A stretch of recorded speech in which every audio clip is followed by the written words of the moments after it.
guys, it's me, Pan42 Tarot, but you can call me Pan. Welcome to this cool little new segment that I am calling Knowledge and Nonsense with Pan.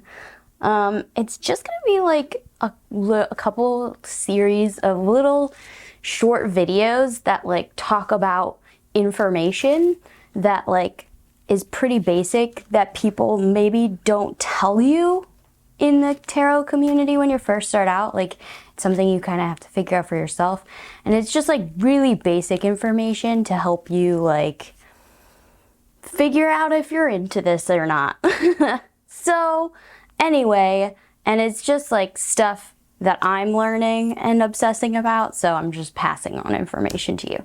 Anyway, so this video is called What is Tarot? I'm sorry I'm going to be waving my fan because it is hot in this room today. So, I'm going to be talking today about what is tarot. All right, so this is like just the basics of what a tarot deck actually is. Later I'm going to be filming my hands and like showing you just like what the cards look like and stuff a little bit. But this is a super basic thing. All right, so tarot. Where did it come from? What is it? Why is it sort of important? So,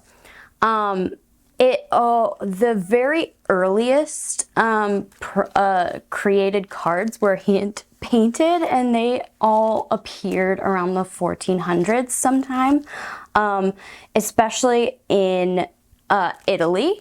That's where they first popped up, and the Italian Renaissance is really where they were created and where they came from. They got kind of popular a little bit because of the printing press. Once we had the printing press, it was easier for artists to mass produce their work. So card games became more popular because you could mass produce them.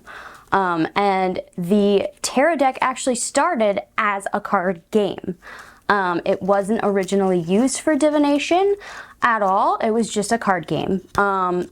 It became popular to use as divination because it had such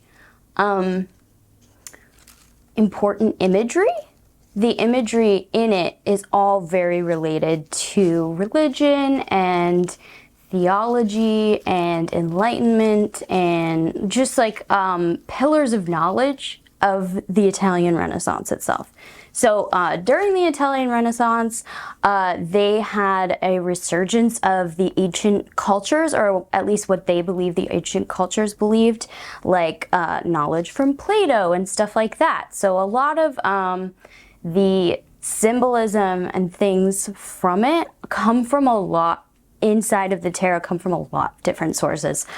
But I'll talk about that in a little bit. First off, the first manufacture of the deck wasn't actually until the 1700s. 1748 was the first manufactured deck.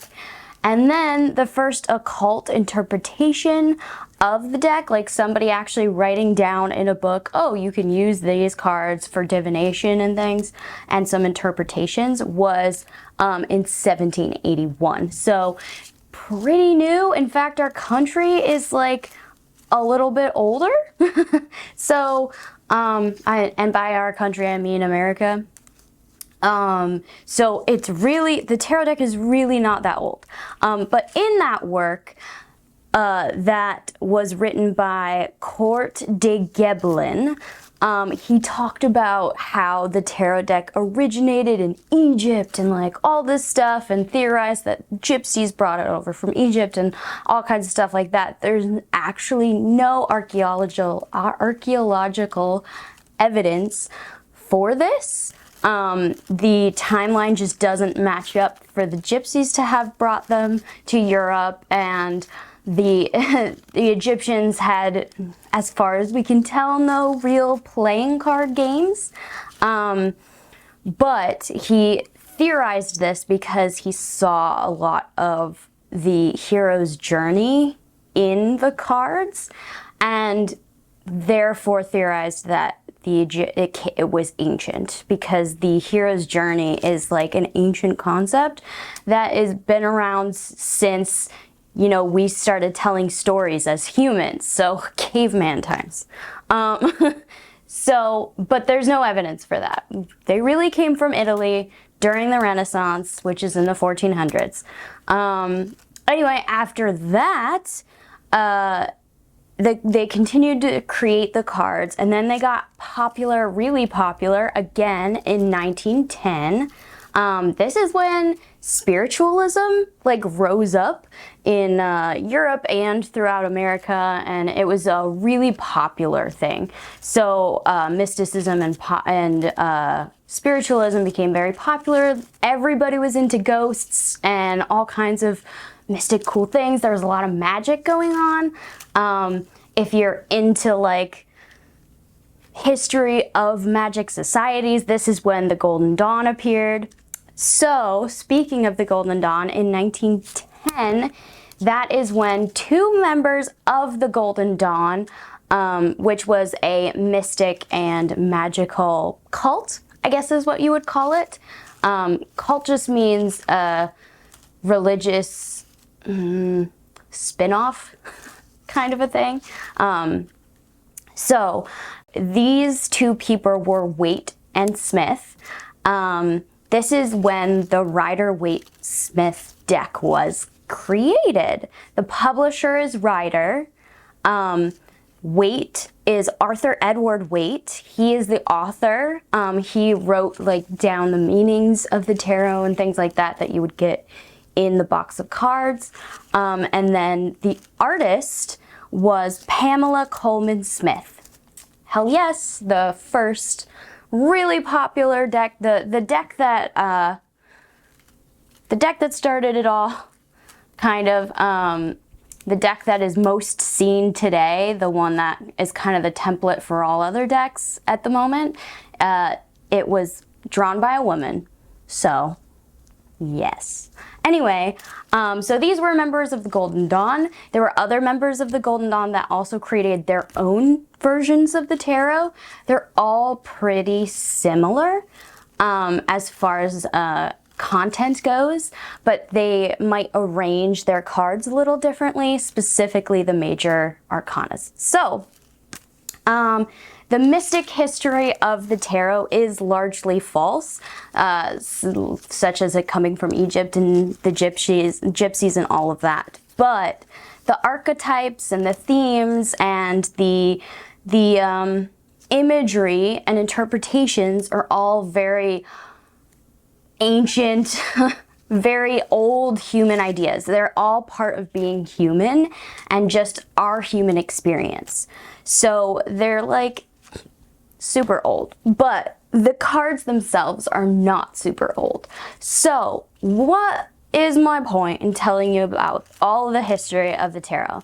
Mostly I'm trying to tell you that the tarot is not that old. And because of that, it doesn't have a shit ton of connotations or religious ties, in which case you can use the tarot for all kinds of things, because it's mostly just imagery that is meant to unlock ideas within your mind. So what I'm trying to tell you is that the tarot is not evil. It's not created by some crazy people. It's just a tool to unlock things within yourself. And so what you put into the tarot is what you will get out of the tarot. If you're going into it really analytically, the tarot will come back at you very analytically. If you go into the tarot super spiritual, you will get super spiritual back. But a lot of the influences of the cards, there are all kinds of influences on the cards, including Christianity and Kabbalism and Muslimism and Muslim influences, as well as Plato and Pythagoras, and all that kind of interpretation is within the cards, because they did come out of the Italian Renaissance. So that was a time where we were mixing and matching cultures and finding meaning in things that maybe didn't have meaning before. So and pulling things from different sources to create our own brand new thing. So tarot is its own brand new thing, and I don't want you to get intimidated by some mystic history that's not true.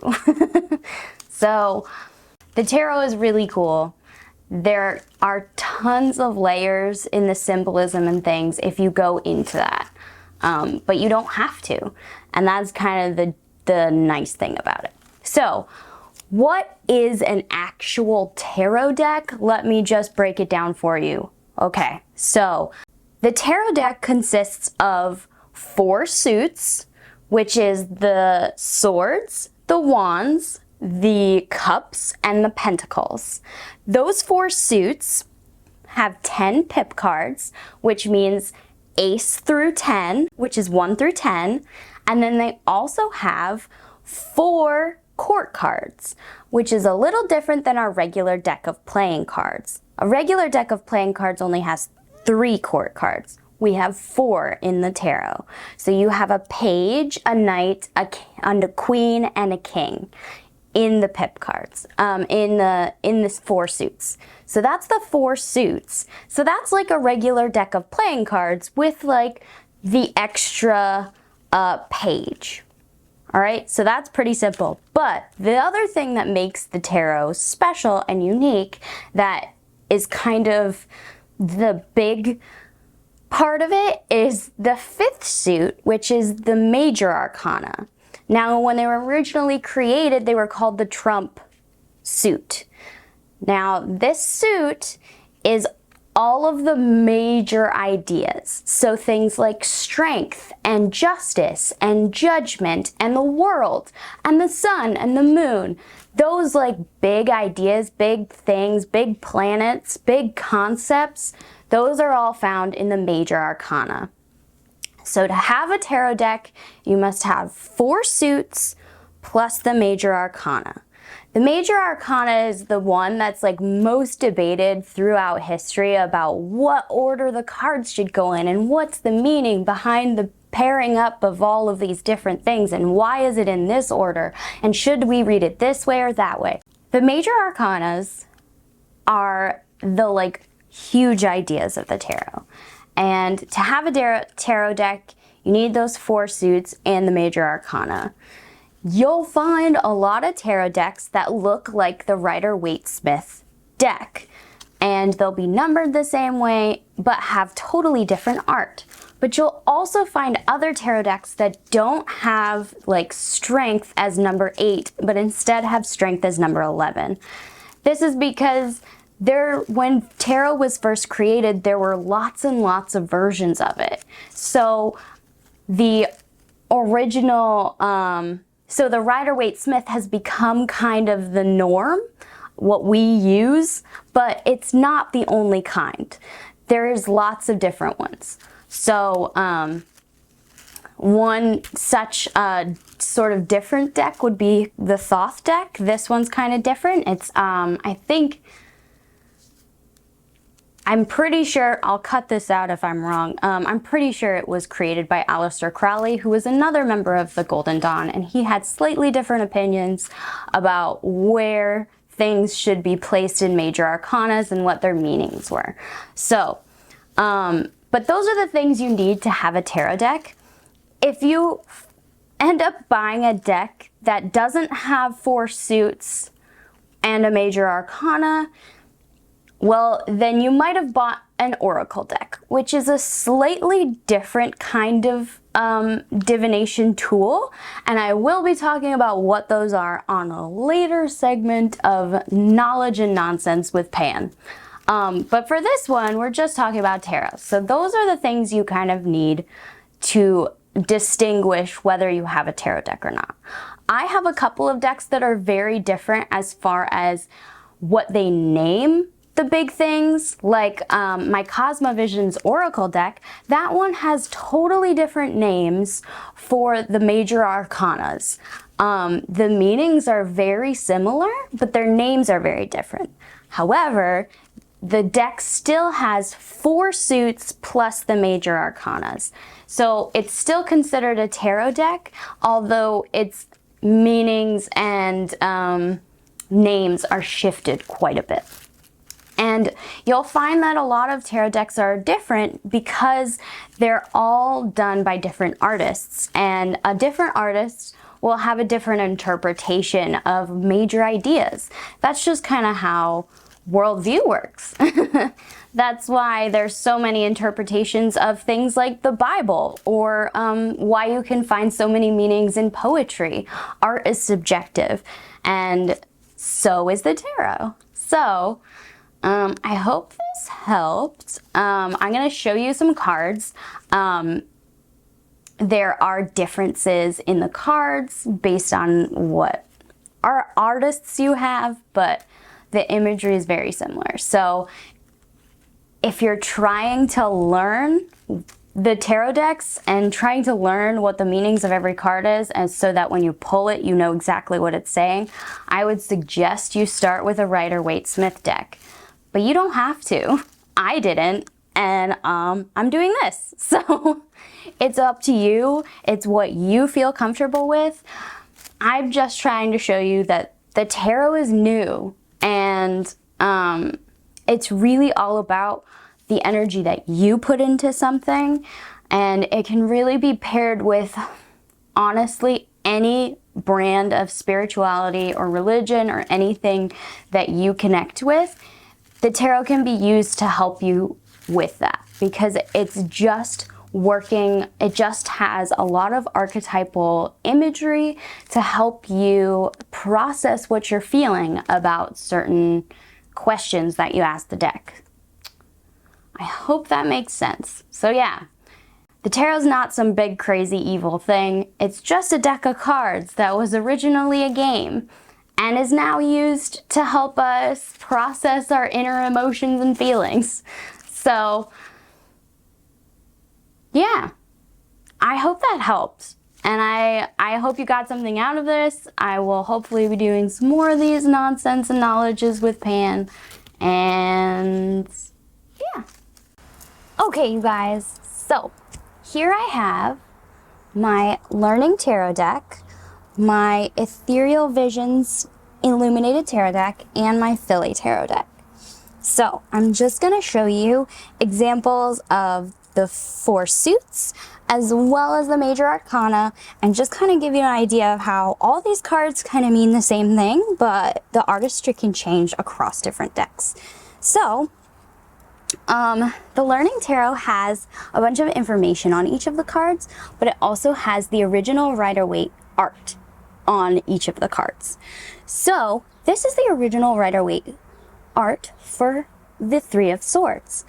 Now the 3 of Swords is about pain and sadness and heartbreak, and as you can see across the different decks, this imagery has not really changed. The differences are subtle, but sometimes they can look very different from this. So these are just a couple examples. So this is the suit of swords. The swords normally look like swords. So next is the suit of pentacles, and I've picked the 2 of pentacles as my example here. So we have the 2 of pentacles as the original Rider-Waite-Smith deck here, and then we have our Ethereal Visions as well as our Philly. Now you can see the idea of balancing, of the art of balance, is in all 3 of these cards, but the art is slightly different. And you can see they all have a pentacle, but in the Philly Tarot deck, the pentacle looks like a septicoin, which is our public transit coins.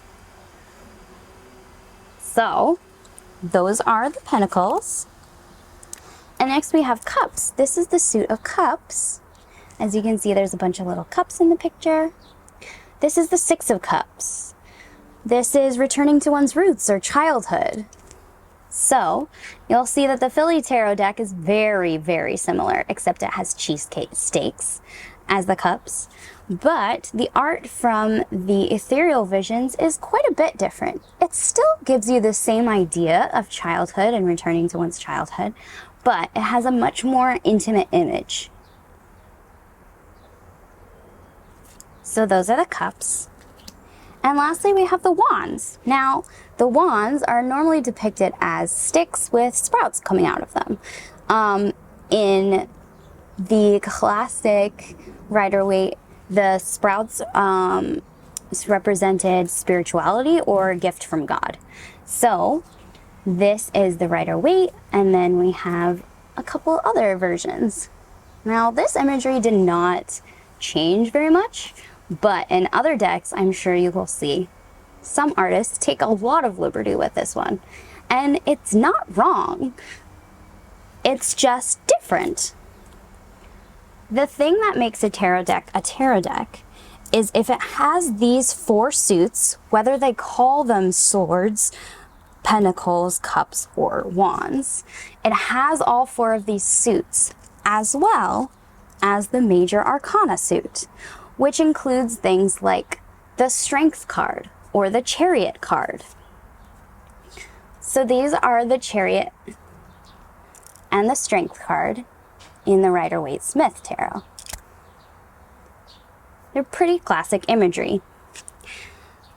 As you move to other decks, you will see very different imagery in some things. But if you think about the meaning of the Chariot, the meaning remains the same, despite the very different imagery that you see. Now, some texts do translate the meanings slightly differently, but the thing that makes it a tarot deck is that it has the major arcana suit. It has a major arcana suit, and it has the 4 other suits. That's what makes it a tarot deck. Not necessarily the exact meanings being exactly the same across every single deck. So that's Strength. So, I hope this was educational. I hope you learned something. And in another video, I'll explain why oracles are totally different than tarot decks. Okay? Alright guys, see you. I hope this was helpful. I'll see you on the next one. This was Pan. Please like, comment, and subscribe. That really helps me out on my channel. And I can't wait to see you guys on your next reading. Okay, this was Pan. Bye, you guys.